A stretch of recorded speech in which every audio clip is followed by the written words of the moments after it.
이 시간 하나님께서 우리에게 주시는 말씀은 신약성경 요한계시록입니다. 7장 1절에서 12절까지의 말씀을 우리 드라마 바이블로 경청하겠습니다. 제7장.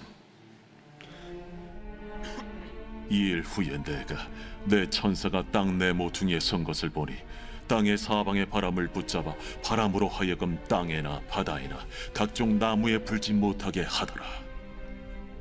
또 봄에 다른 천사가 살아계신 하나님의 인을 가지고 해 돋는 데로부터 올라와서 땅과 바다를 해롭게 할 권세를 받은 내 천사를 향하여 큰 소리로 외쳐 이르되, 우리가 우리 하나님의 종들의 이마에 인치기까지 땅이나 바다나 나무들을 해하지 말라.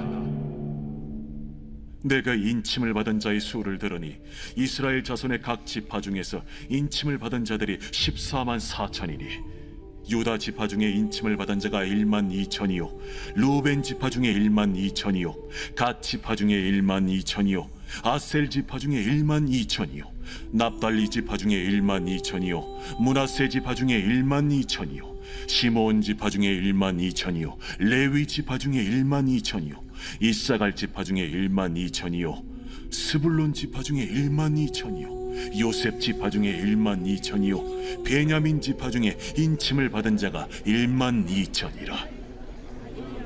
이일 후에 내가 보니 각 나라와 족속과 백성과 방언에서 아무도 능히 셀 수 없는 큰 무리가 나와 흰 옷을 입고 손에 종려가지를 들고 보좌 앞과 어린 양 앞에 서서 큰 소리로 외쳐 이르되, 구원하시니 보좌에 앉으신 우리 하나님과 어린 양에게 있도다. 모든 천사가 보좌와 장로들과 내 생물의 주위에 서 있다가 보좌 앞에 엎드려 얼굴을 대고 하나님께 경배하여 아멘. 찬송과 영광과 지혜와 감사와 존귀와 권능과 힘이 우리 하나님께 세세토록 있을지어다. 아멘. 아멘. 이 요한이 본 환상이 우리 가운데 이미 이루어졌고 앞으로 더욱더 온전하게 이루어질 줄로 믿습니다. 우리 이 시간 같이 함께 서로를 축복하면서 우리 시작했으면 좋겠습니다. 우리 사랑하고 축복합니다. 정말 잘 오셨습니다. 인사하겠습니다. 우리 성도님들 정말로 사랑하고 축복합니다. 이 자리에 정말로 잘 오셨습니다. 주님의 이름으로 환영하고 축복합니다. 반모에 유배되어 있던 요한은 하나님을 묵상했습니다. 그는 유배되어 있다고 해서 낙심하거나 삶을 포기하지 않았고 하나님을 진지하게 생각했습니다. 어떤 방식으로 하나님을 생각하고 묵상했을까요?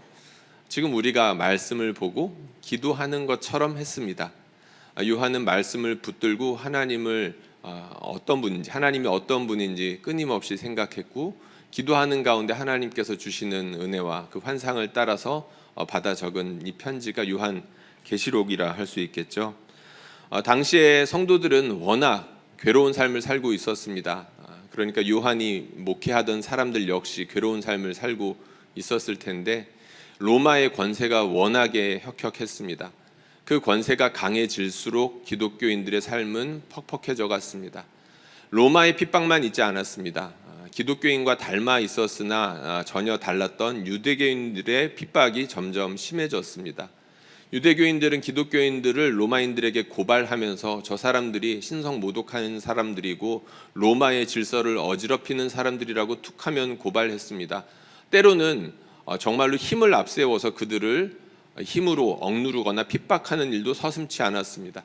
요한계시록에 보면 가장한 천사라는 이야기들이 종종 나오는데 유대교인들을, 그러니까 특별히 기독교인들을 핍박하는 유대교인들을 가리키는 말이라고 할 수가 있습니다. 그렇게 핍박이 가해지고 기독교인으로서 특별히 삶을 이어가는 게 만만치 않았을 때 성도들은 어떻게 반응했을까요? 다양했을 겁니다. 우리가 비슷한 환경에 사는 것 같지만 성도들마다 그 환경에 따라서 다양하게 반응하는 것처럼 이 사람들도 그랬다는 거죠. 로마가 너 예수 믿으면 죽어 라고 했을 때 그래 나 죽을 거야 라고 하는 사람들도 있고, 아니면 너 예수 믿으면 죽어 그래서 그래 그럼 안 믿을게 라고 하는 사람들이 있었다는 겁니다. 뭐 극단적인 얘기만 이렇게 이야기를 했지만 그 안에서도 스펙트럼이 다양했겠죠. 사도 요한은 여기에 대해서 권면하고 싶었고, 때로는 충고하고 싶었고, 때로는 매섭게 경고하고 싶었습니다. 그가 묵상하는 가운데 받았던 은혜를 바탕으로 성도들에게 하나님께서 너희를 이렇게 사랑하셔, 혹은 하나님께서는 최후의 심판하실 분이야 라는 이 모습들을 모두 다 보여주면서 위로가 필요한 성도들에게는 위로와 격려를, 그리고 따끔하게 충고나 경고가 필요한 사람들에게는 경고와 그리고 충고가 되게끔 하나님께서 주시는 환상을 바탕으로 아주 멋있는 편지를 썼다는 것입니다. 요한계시록 7장에는 그 중에서도 성도들에 대한 모습들이 굉장히 영광스럽게 나타나고 있습니다. 우리 성도죠. 여러분 믿으십니까?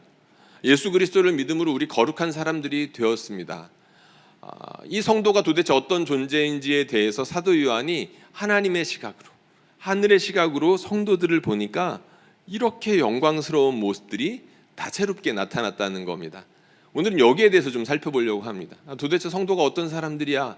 사도 요한이 하나님의 은혜를 힘입어 환상을 봤는데 그 환상 가운데 나타난 성도들의 모양이 어떤 모습인지를 우리 함께 살펴보려고 합니다. 편의상 세 가지로 좀 나누어 봤는데요. 사도 요한이 성도는 이런 존재야 라고 가르쳐주고 있는데, 이 말씀이 저와 여러분들에게 큰 위로가 될 수 있기를 간절히 소망합니다. 첫 번째로는 사도 요한이 보았던 환상에서 성도는 하나님께 보호하심을 받는 사람들입니다. 여러분들 이거 믿으시죠? 이 믿음 없으면 어떻게 우리가 불안해서 살겠습니까? 그러니까 하나님께서 보호해 주시고 공급해 주시는 그런 사람들이라는 것입니다. 오늘 말씀 3절에 보니까 천사들이 나타나가지고 인을 치는 장면이 나옵니다.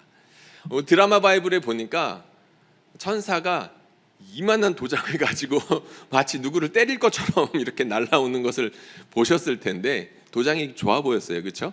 아마 황금색 도장처럼 이렇게 보였는데, 왜 도장을 이렇게 찍으려고 하고 다니는 겁니까? 하나님의 백성, 하나님의 소유권 주장하기 위해서 인을 치는 겁니다. 당시에 노예가 있었죠. 노예들은 이마나 이 귀에 표시를 내면서 이 노예는 어느 가문의 노예야라는 것들을 표시했다고 하는데요. 그것을 바탕에 두고 있는 말씀이라고 볼 수가 있겠죠. 하나님께서 그때의 상황을 배경으로 해가지고 이 성도들에게 너희는 내 종이야 라는 것을 지금 환상을 통해서 보여주셨다는 겁니다. 하나님께서 자기 종으로 선택하신 사람들 내버려 두실까요? 아니요. 인치신다는 것은 자기 종으로 삼아 확실하게 보호해 주시고, 필요할 것들이 있다면 정말 그때마다 가장 좋은 것으로 채워주신다는 것을 의미하겠죠. 이것을 극적으로 보여주는 성경이 있습니다. 출애굽기죠. 출애굽기에 보면 하나님께서 이스라엘 백성들 구원하실 때 어떻게 구원하셨는지가 드라마틱하게 등장을 합니다. 이스라엘 백성들 출애굽할 때 하나님께서 10가지 재앙을 내리셨습니다. 애굽의 신들을 치시고 애굽의 백성들을 벌하시는데, 신기하게도 그 10가지 재앙이 내리는데 이스라엘 백성만 따로 모여있던 고센 땅에만 피해갑니다. 그렇죠?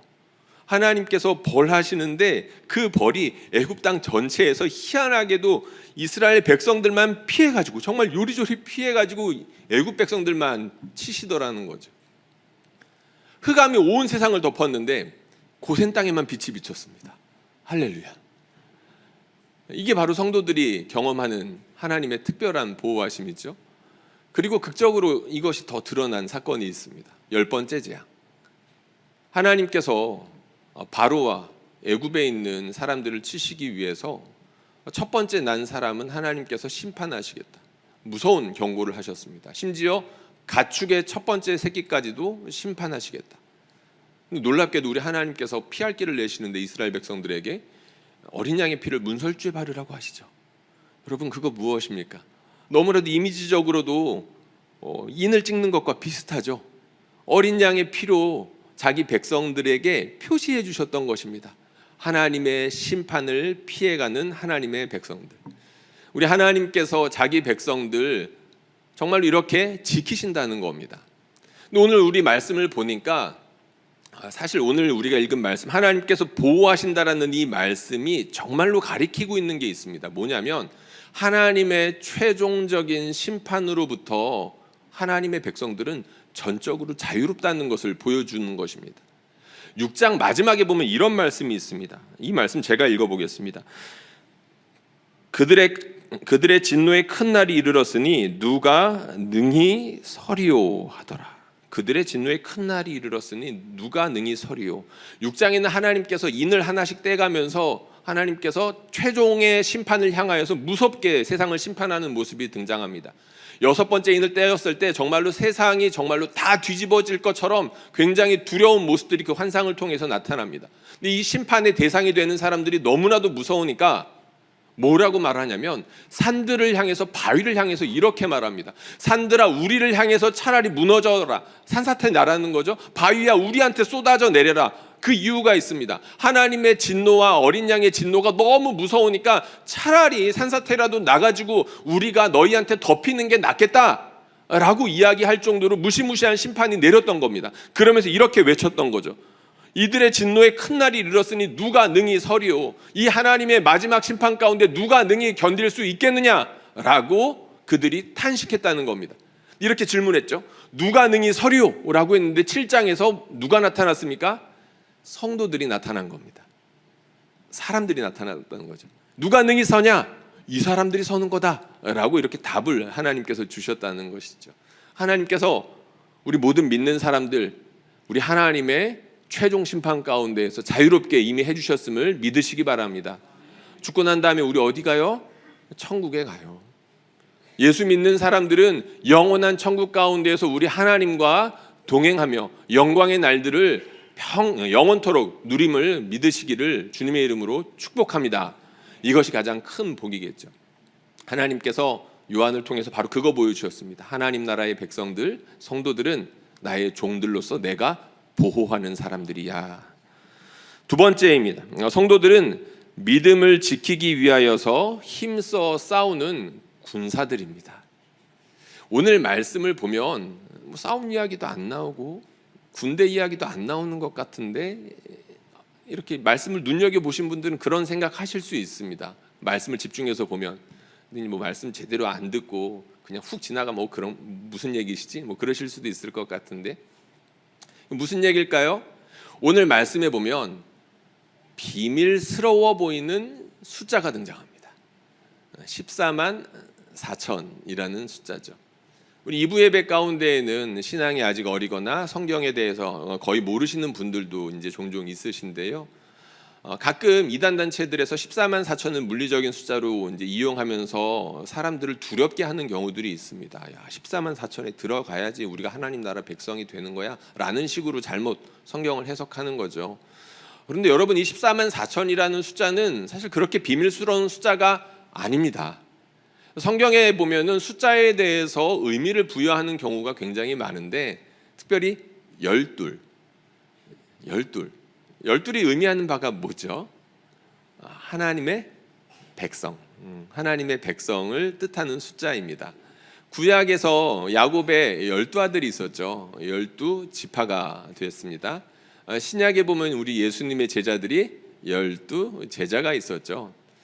유다가 예수님 팔아넘기고 난 다음에 스스로 목숨을 끊었을 때 그 12를 채우기 위해서 마띠아를 뽑았었습니다. 그만큼 12이라는 숫자의 의미를 뒀던 건데요. 그러면 이 14만 4천은 분명 12이라는 숫자와 관계가 있어 보입니다. 그렇죠?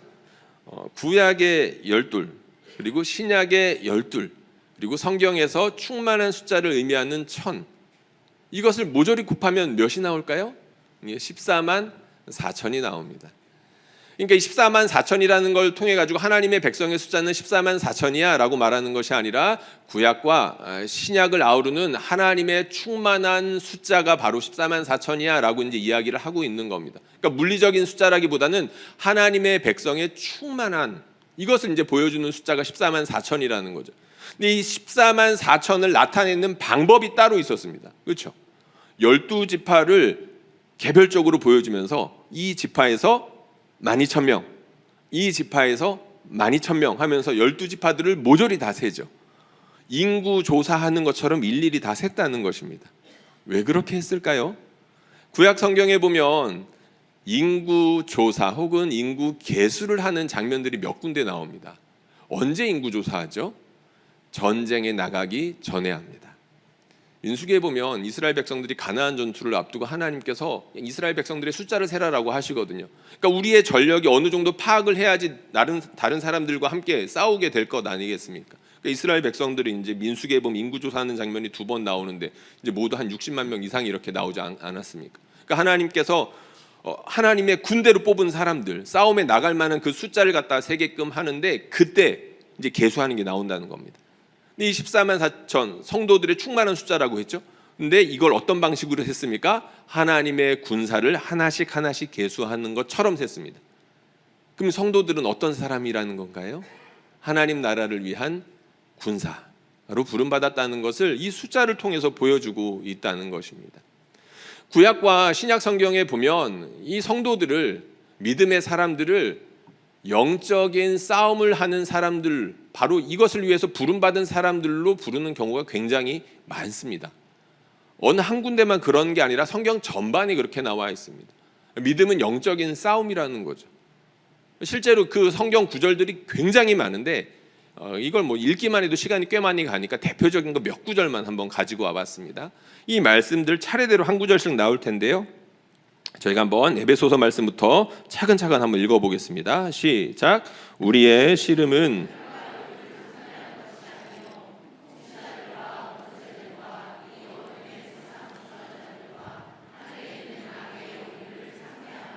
아멘. 그 다음에 디모데 후서 말씀입니다. 함께 읽겠습니다. 시작. 나는 선한 싸움을 싸우고 나의 달려갈 길을 마치고 믿음을 지켰으니. 아멘. 아까 에베소서 말씀에서는 싸움의 대상이 누군지에 대해서 밝혔고, 여기에서 보니까 선한 싸움을 잠깐만 하는 게 아니라 끝날 때까지, 우리가 죽을 때까지 하는 것임을 잘 보여주고 있습니다. 그리고 요한계시록 말씀 이제 2구절 남았는데 이 말씀 같이 읽어보겠습니다. 시작. 또 우리 형제들이 어린 양의 피와 자기들이 증언하는 말씀으로써 그를 이겼으니 그들은 죽기까지 자기들의 생명을 아끼지 아니하였도다. 아멘. 그리고 이 말씀도 같이 읽겠습니다. 시작. 그들이 어린 양과 더불어 싸우려니와 어린 양은 만주의 주시오 만왕의 왕이심으로 그들을 이기실 터이요 또 그와 함께 있는 자들 곧 부르심을 받고 택하심을 받은 진실한 자들도 이기리로다. 아멘. 어린 양이 이기십니다. 할렐루야. 그리고 그 어린 양을 따르는 우리도 이깁니다. 이것을 보여주고 있죠. 군사들이에요. 근데 군사들인데 어떤 군사냐? 이기는 군사들입니다. 손에 아까 종려가지 들고 있었던 거 보셨죠? 말씀 기억하시죠? 승리를 뜻하는 건데 승리한 군사들, 어린 양의 승리를 기뻐하는 하나님의 군사들을 환상으로 보고 있는 겁니다. 지금 지나가듯이 짧게 말씀드렸지만 방금 읽은 말씀들에서 영적인 싸움의 대상이 누구고 이 싸움을 어느 때까지 이어가야 되는지, 그리고 이 싸움의 결과가 어떠했는지에 대해서 여러분들에게 말씀드렸습니다. 여러분 누구랑 싸우고 계시나요? 물어보고 싶어요. 특히 부부가 같이 앉아있는 경우에는 좀 다 물어보고 싶어요. 여러분 누구랑 싸우고 계세요? 내 옆에 있는 사람이랑 싸우는 경우가 허다합니다. 배우자랑 싸우고, 자녀들이랑 싸우고, 부모님 살아계시면 부모님이랑 싸우고, 그게 우리 인생이죠. 근데 그렇게 싸움의 대상을 잘못 고르면 우리도 같이 나락으로 가는 겁니다. 근데 이 싸움의 대상이 누구라고 말하고 있어요? 마귀. 우리 하나님 대적하는 마귀, 사탄을 우리가 대적해야 되는 겁니다. 마귀라고 우리가 쫄 필요가 없어요. 왜냐하면 우리 주님이 이미 이기셨거든요. 거짓으로 우리를 유혹하고 때로는 무시무시한 모습으로 우리를 불안하게 하는 마귀, 사탄을 우리가 대적하도록 부르심을 받았습니다. 우리가 이것을 위해서 최선을 다하여 싸워야 되죠.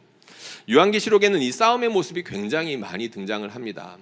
실제로 이 아마겟돈이라고 해가지고 이제 마지막에 이제 하나님의 사람들과 천사들과 그리고 하나님을 대적하는 모든 무리들이 큰 전쟁을 이렇게 하게 되죠. 아까 우리가 17장 읽지 않았습니까? 결국에 누가 이깁니까? 그 전쟁에서 어린 양이 이기시고 어린 양을 따르는 사람들이 이겼습니다. 요한계시록은 이처럼 하나님의 백성들이 하나님의 성도들이며 종들이며 동시에 하나님의 군사라는 모습을 이렇게 잘 보여주고 있습니다. 2년 전쯤에 저희 담임 목사님께서 6월 달쯤이었습니다. 선승후전이라는 말씀을 전해주신 적이 있어요. 기억하시는 분 있을 거라고 생각해요. 왜냐하면 이 말씀이 워낙 굉장히 특이했고 말씀도 이렇게 은혜로웠고 제목이 이제 압축적으로 잘 보여주는 것이었기 때문에 아마 기억하시는 분들이 계실 겁니다. 싸워놓고 이기는 겁니다. 우리는 그냥 인내하면 됩니다라는 말씀이었거든요. 바로 그 말씀을 요한계시록에서 잘 보여주고 있는 겁니다. 요한이 너희들 군사야. 그런데 이미 예수님께서 이겼어. 인내로 그 싸움을 그냥 감당하기만 하면 돼 라고 이야기했다는 거죠. 이 사실이 저와 여러분들에게 큰 위로로 다가갈 수 있기를 축복합니다. 마지막으로 세 번째로 성도들은 하나님을 예배하는 사람들입니다. 논리적으로 순서가 좀 맞죠. 우리 하나님의 보호하심을 받고 공급하심을 받으니까 감사할 게 많으니까 찬양하죠. 그리고 우리 주님을 따라서 주의 나라를 위하여 힘써 싸우는데 그 싸움에서 이미 이겼고 그 기쁨을 누리고 있죠. 그러니까 하나님께 그 반응은 자연스럽게 예배로 나타날 수밖에 없겠죠. 논리적 그냥 환상인데 그냥 무작위로 나온 게 아니라 이 환상조차도 사실 어느 정도 논리를 가지고 있습니다. 이 성도들이 예배하고 있어요. 이 예배하고 있는 모습 우리가 말씀을 다시 한번 좀 읽어봤으면 좋겠는데 요한계시록 7장 9절에 있는 말씀이 있는데 너무나 영광스러운 모습입니다. 같이 읽어보겠습니다. 시작. 2일 후에 내가 보니 각 나라와 족속과 백성과 방언에서 아무도 능히 셀 수 없는 큰 무리가 나와 흰옷을 입고 손에 종려가지를 들고 보좌 앞과 어린 양 앞에 서서 아멘. 사도 요한이 하나님께서 주시는 환상을 통해서 보니까 성도들이 초라하지 않았습니다. 어떤 옷을 입고 있어요? 흰옷을 입고 있다고 합니다. 이 흰옷은 점도 흠도 없는 흰옷. 우리 성가대 가운 참 이쁘고 우리 헌금위원분들의 가운도 너무 이쁘고 그런데 우리 주님이 우리 성도들에게 거룩한 옷을 입혀 주셨다는 거예요. 여러분들 무슨 옷 입고 계셔요? 흰 옷 입고 있어요. 우리가 겉으로는 전 양복을 입고 있고 너무 다양한 모습의 옷들을 입고 있는데 이거 영적인 현실이라고 말씀을 드렸죠. 이 사람들 어떻게 흰 옷을 입고 있습니까? 우리 주님이 자기의 보혈로 자기 백성들의 그 많은 점들과 흠들을 깨끗하게 씻어주시고 건조까지 시켜주시고 탈탈 털어가지고 말려가지고 우리한테 입혀주셨다는 겁니다. 흰 옷을 입고 있었어요. 그리고 이 사람들 손에 종려가지 나무를 들고 있다고 했습니다. 언제 쓰는 겁니까? 승리를 노래할 때 쓰는 도구입니다. 종려가지를 들고 섰습니다. 승리했습니다. 어린 양 앞에 서서 뭐 했을까요? 그 다음 말씀 10절 말씀입니다. 말씀 같이 읽어볼까요? 시작. 큰 소리로 외쳐 이르되 구원하심이 보좌에 앉으신 우리 하나님과 어린 양에게 있도다 하니 아멘. 그냥 외치지 않았습니다. 그냥 노래하지 않았습니다. 얼마나 좋았는지 큰 소리로 외쳤다라고 했습니다. 여러분 우리 찬양할 때 큰 소리로 해야 돼요. 큰 소리로. 우리가 여기에 왔을 때 그냥 묵상하는 것처럼 우리 하나님은 내 마음에 계시니까 묵상하는 것처럼 조용히 하는 게 아닙니다. 큰 소리로 합니다. 이거 무엇을 뜻하나요? 감격입니다. 감격. 너무 기쁜 겁니다. 승리했으니까. 우리 주님이 나를 이렇게 보호해 주시고 공급해 주시고 때를 따라 지켜주실 뿐만 아니라 이 영적인 전쟁 가운데에서 결국에는 이겼고 이기게 하시니까 그 주님의 승리에 기뻐서 감격으로 큰 소리로 하나님께 찬양하더라는 겁니다. 뭐라고 찬양했습니까? 구원하심이 보좌에 앉으신 우리 하나님과 어린 양에게 있도다. 할렐루야. 아까 6장에서는 심판받는 사람들이 이들의 진노의 날 가운데서 우리를 제발 좀 건져주십시오라고 했는데 성도들한테는 이분이 두려워서 피할 뿐이 아니라 너무 기뻐서 소리치며 노래할 대상으로 바뀌어 있죠.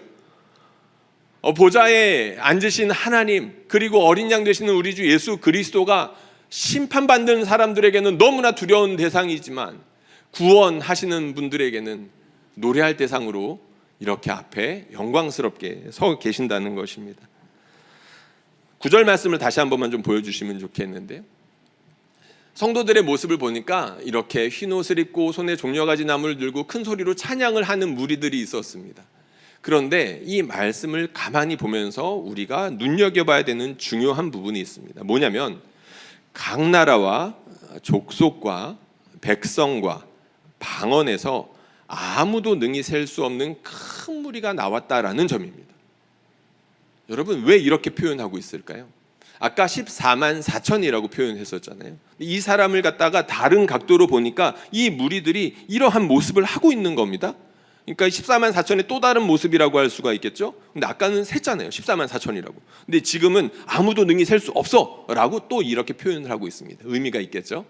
여기에 대해서 우리가 좀 말씀을 보면 금방 이해할 수 있는데, 창세기에 있는 말씀들을 우리가 몇 가지 같이 읽어보겠습니다. 역시 우리 큰 소리를 읽어보겠습니다. 시작.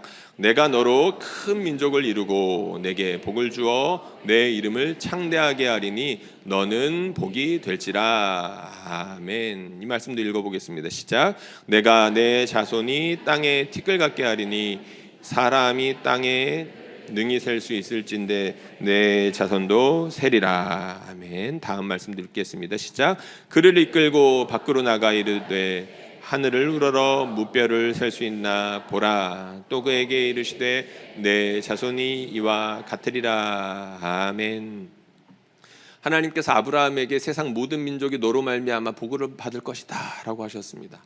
하나님께서 아브라함에게 처음 주셨던 약속은 이미 처음부터 모든 민족과 열방을 향하고 있었습니다. 하나님께서 그 백성들의 숫자를 어느 만큼 주신다라고 했나요? 땅에 있는 먼지만큼. 야, 이거 셀 수 있냐? 여러분, 셀 수 있어요? 못 세요. 하늘에 있는 별들 셀 수 있어요? 뭐 서울에서는 몇 개 안 뜨니까 셀 수 있을지도 몰라요. 그런데 은하수가 보이는 그 선명한 곳 가운데서 그 별 셀 수 있을까요? 어떤 사람이 예전에 중세시대 때인가 이걸 한번 세보려고 하는 사람이 있었다고 합니다. 한 7,000개까지 세다가 포기했다고 그래요. 사람이 그 정도까지 별을 셀 수 있습니다 라고 기록에 남겨놓으셨더라고요. 이게 셀 수 있어요? 없어요. 하나님께서 이 아브라함에게 주신 이 약속의 말씀 무엇을 의미합니까? 하나님께서 아브라함을 통하여서 이 세상 모든 민족 가운데 하나님의 백성들을 모래와 같이 그리고 하늘의 별과 같이 많게 하실 것인데 지금 그 숫자를 셀 수가 없어 라고 이야기를 하는 건데, 사도 요한이 하나님께서 보여주신 그 환상을 이 약속과 버무려 가지고 지금 표현하고 있는 겁니다. 야, 너희들은 하나님의 군사야. 거기서 끝나는 게 아니라 너희들은 우리 하나님께서 이 세상을 회복하고 계시는 과정 가운데 있는데, 이 세상 전체에 선교하고 계시는 과정 중에 있는데, 그 하나님의 열심으로 하나님의 은혜로 말미암아 구원받은 사람들이 바로 너희야. 할렐루야 라고 이렇게 지금 말씀을 해주고 계신다는 겁니다. 사도 요한은 이 환상을 통해서 보여주면서 이 말씀으로 성도들에게 그들의 진짜 정체성이 무엇이냐, 우리 하나님의 약속의 성취가 이루어진 사람들이 바로 너희야. 우리에게 이 감격이 있었으면 좋겠습니다. 우리 하나님께서는 아브라함의 때로부터, 아니 창세 전으로부터 이 온 세상을 구원하시기 위해서 지금도 열심히 일하고 계시고, 예수 그리스도를 믿는 사람들로 하여금 그 무리 가운데 포함되게 하시며 흰옷을 입히시고 손에 종려가지를 들고 하나님을 예배하는 사람들로 지금도 부르고 계시죠. 여러분, 이 사람들의 특징이 있습니다.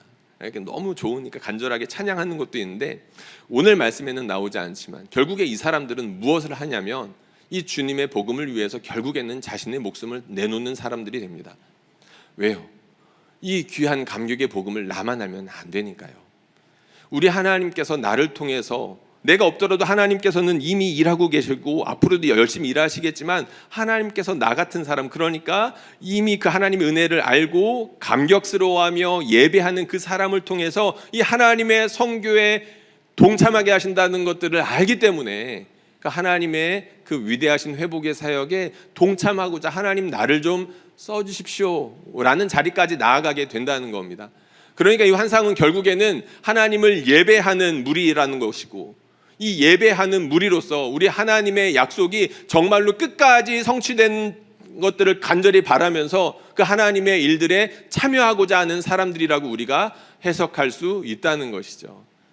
여러분, 이 일들에 저와 여러분들이 영광스럽게 참여할 수 있게 되기를 주님의 이름으로 축복합니다. 사실 우리가 이미 참여하고 있죠. 이 예배의 자리가 그런 자리인 겁니다. 우리가 흰옷을 입었고 그리고 손에 종려가지를 이미 들고 있는 것이고 우리 주님을 힘입어 그 무리 가운데에서 이미 속하게 되어서 예배하고 있다는 것이죠.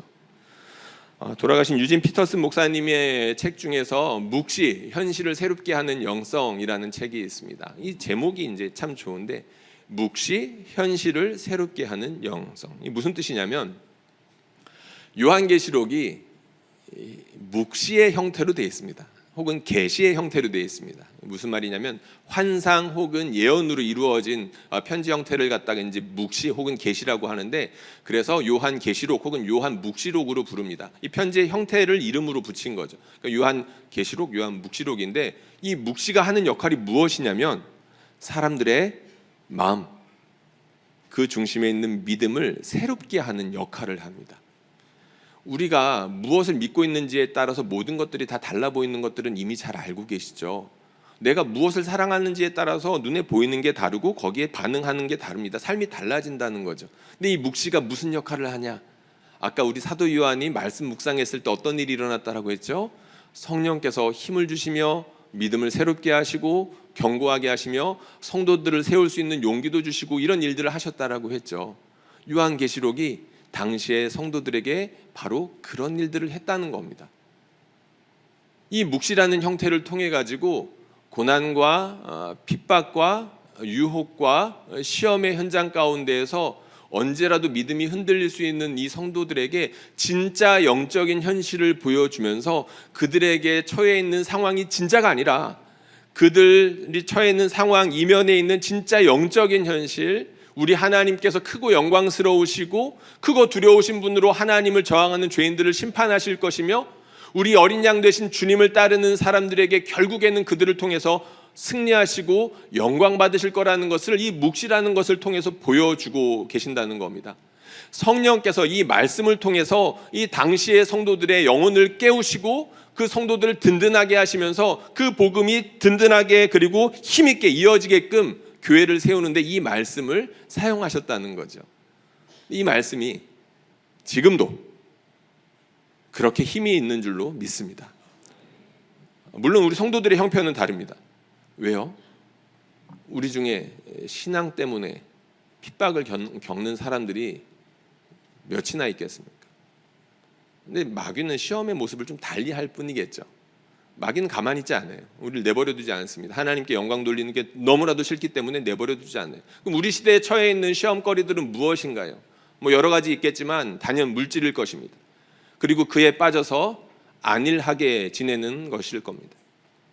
많은 사람들이 물질과 이 안일함의 함정에 빠져가지고 진짜 신앙생활을 맛보지도 못한 채 관객처럼 앉아 머무는 경우가 너무나도 많다는 겁니다.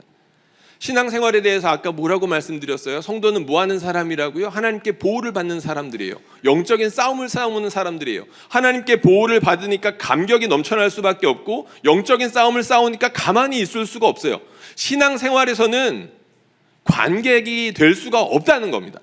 후보 선수도 될 수가 없어요. 하나님은 모든 사람들을 다 일선으로 불러내십니다. 그래가지고 최선을 요구하시죠. 하나님께서 그 사람들을 통해서 하실 일들이 많으니까 내버려 두시질 않는 겁니다. 신앙생활 하는데 마치 영화를 보는 사람들처럼 집에서 TV를 보는 사람들처럼 안일하게 누워있는 거라고 한다면 그 사람들은 신앙생활을 잘못하고 있는 거예요. 우리 중에 그런 사람이 없기를 간절히 소원합니다. 근데 이 말씀이 그렇게 안일함에 빠져서 그 영혼이 죽어있는 사람들을 충분히 흔들어서 깨울 수 있을 만큼 성령께서 강력하게 사용하신다는 것입니다. 성령께서 지금도 이 환상을 들어서 우리로 하여금 우리의 영혼을 깨워 주신다는 것이죠. 이번 주에 이제 큰 행사가 있습니다. 지난 한 달 동안 광고 참 열심히 했는데 드디어 이제 이번 주부터 이제 큰 행사를 갖습니다. 내일 모레면 인도에서 목회자분들이 들어오시고 같이 세미나를 갖습니다. 화요일부터 금요일까지 가평에서 필그림 하우스에서 이제 말씀을 가르치는 일들을 하고요. 그리고 금요일에는 우리 온 성도들이 함께 모여서 한 가족 예배를 그분들과 같이 드립니다. 특별한 자리죠. 그리고 주일에는 그분들과 함께 주일 오전 예배를 드릴 거고, 그리고 오후에는 이제 그분들 중에서 9분, 목사 안수를 받는 9분들에게 안수를 주는 큰 행사를 하게 될 것입니다. 여러분, 이 귀한 일들을 하는데 어떤 분들은 관객처럼 있고 어떤 분들은 실제로 참여하면서 간절하게 섬기고 있고, 그렇게 되면 안 되겠죠. 감사하게도 많은 우리 성도님들이 이 일에 자기 일처럼 헌금해 주셨고, 그리고 지금도 어떤 모습으로든 섬기고 싶어서 연락을 주고 계시고, 실제로 열심히 이미 섬기고 계신 분들도 계십니다. 참 감사한 일이죠. 목사님께서 종종 교육자들에게 해주시는 말씀이 있습니다. 뭐냐면 행사는 행함이야 라고 하는 건데요, 특별히 교육자들한테 그 이야기를 참 많이 해주십니다. 왜냐하면 행사를 그냥 일처럼 안일함에 빠져서, 아니면 매너리즘에 빠져가지고 늘 하던 것처럼 그냥 하지 말고, 우리 성도들이 그 행사로 나와서 믿음으로 행할 수 있는 장을 만들어주게끔 기획하고 준비하고 운영하라는 것을 그렇게 압축적인 표현으로 이야기를 종종 하신다는 겁니다. 이 행사도 마찬가지겠죠. 인도에 있는 목회자분들이 오셔가지고 세미나를 듣고 같이 한가족 예배를 드리고 목사 안수식을 받습니다. 그 일들 가운데 모든 사람들이 다 하나하나 봉사자로 참여하는 건 쉽지가 않을 거예요. 근데 그럼에도 불구하고 저희가 우리 성도님들에게 헌금을 요청드리고, 그리고 봉사를 요청드리고 기도를 요청드리는 이유가 무엇일까요? 이 일들을 통해서 우리가 하나님의 일에 참여하는 것이 되기 때문입니다. 특별히 기대가 되는 시간이 있습니다. 모든 시간들이 다 기대가 되는데, 저는 특별히 우리 한가족 예배하고 주일에 있을 그 예배들이 기대가 됩니다. 왜냐하면 우리가 방금 읽었던 그 말씀들이 모든 민족과 백성과 방언에 속한 그 사람들이 실제로 모여가지고 예배하는 그 모습이 이루어질 것이기 때문이죠. 그저 영적인 현실에서 머무는 것이 아니라 우리 하나님의 말씀이 우리 가운데 가시적으로 현실이 되는 순간이 될 거라는 겁니다. 여러분, 이 사실에 우리의 마음이 참으로 열리고 감사하게 될 수 있기를 축복합니다. 우리가 한 말씀만 가까이 해도, 기도만 하더라도 우리 하나님의 성령께서 역사하시는데, 이 말씀이 이루어지는 현장 가운데에서 역사하시는 하나님의 성령은 어떠하시겠습니까? 여러분, 우리가 사모함이 있어야 됩니다. 우리 하나님의 성령께서 어떻게 일하실지, 나에게 어떤 은혜를 주실지, 이 일들을 통하여서 우리를 어떤 단계로 이끌어 나가실지에 대한 간절한 소망이 있어야 된다는 것이죠. 바로 이 시간들을 통해서 저와 여러분들, 우리 성령님을 힘입어서 다시 한번 간절한 신앙으로 돌아올 수 있게 되기를, 우리 주님을 더욱더 열심히 섬기는 우리 주님의 백성들이 될 수 있기를 주님의 이름으로 축복합니다. 사도 요한이 보여준 이 여러 가지 환상들, 성도들이 얼마나 존귀한 존재인지를 보여주고 있습니다. 여러분들 존귀한 사람들입니다. 왜요? 하나님께서 지켜주시는 사람들이니까요. 여러분들 존귀한 사람들입니다. 왜요? 하나님의 일들을 하는 사람들이니까. 하나님의 영적인 전투를 나가서 싸우는 사람들이니까 존귀한 사람들인 겁니다. 그리고 그 일들에 기뻐하면서 함께 예배하는 무리들로 이곳 가운데 우리가 부름을 받았고, 실제로 그 일들을 감당하고 있습니다. 이 영적인 현실 가운데 우리가 아멘하며 즐거이 참여하고 다른 사람들에게도 즐겁게 나눌 수 있게 되기를 주님의 이름으로 축복합니다.